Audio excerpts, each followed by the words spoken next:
Farid انفا world میں ایک بار پھر خوش آمدید۔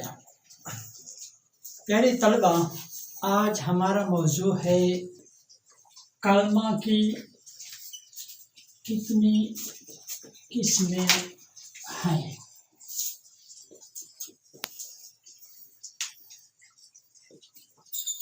کلمہ کے بارے میں ہم نے پڑھا، یعنی کہ بامانی لفظ کو کلمہ کہتے ہیں۔ اب کلمہ کی کتنی قسمیں ہیں؟ کلمہ کی 3 قسمیں ہیں۔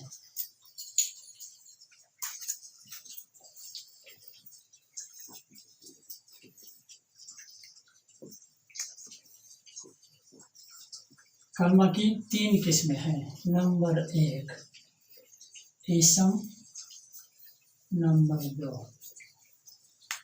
فعل، نمبر 3 حرف۔ کلمہ کی 3 قسمیں ہیں: اسم، فعل، حرف۔ اسم کسے کہتے ہیں؟ اسم کسے کہتے ہیں؟ اسم سے کیا مراد ہے؟ کسی چیز، جگہ یا شخص کے نام کو اسم کہتے ہیں۔ کسی چیز، جگہ یا شخص کے نام کو اسم کہتے ہیں، ٹھیک ہے نا؟ مثلا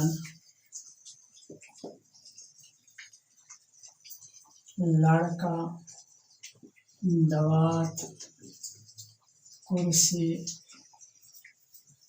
قلم وغیرہ، یہ اسم کی مثالیں ہیں۔ اس کے بعد ہے فعل۔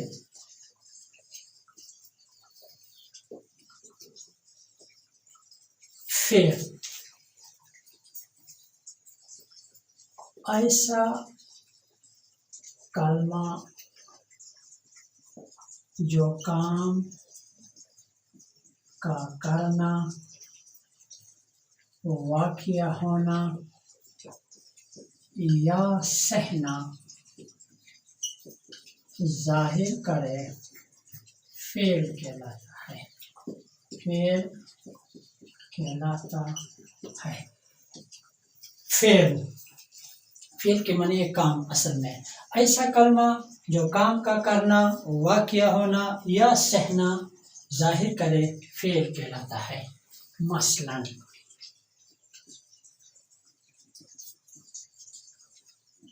لکھتا ہے، پڑھتا ہے اور روتا ہے، کھیلے گا، کھیلے گا، آیا تا، ٹھیک ہے نا؟ لکھتا ہے، پڑھتا ہے، روتا ہے، کھیلے گا، آیا تا، گیا تا، وغیرہ وغیرہ وغیرہ وغیرہ۔ یہ ایسے الفاظ یا کلمات ہیں جو کام کا کرنا، واقع ہونا یا سہنا ظاہر کرتا ہے، ٹھیک ہے نا؟ اس کے بعد ہے حرف۔ حرف یہ نہ اسم ہے، یہ نہ اسم ہے نہ فعل، یہ نہ اسم ہے نہ فعل، ٹھیک ہے نا؟ یہ اکیلے مفہوم، معنی ادا نہیں کرتا۔ یہ اکیلے مفہوم ادا نہیں کرتا، بلکہ اسم اور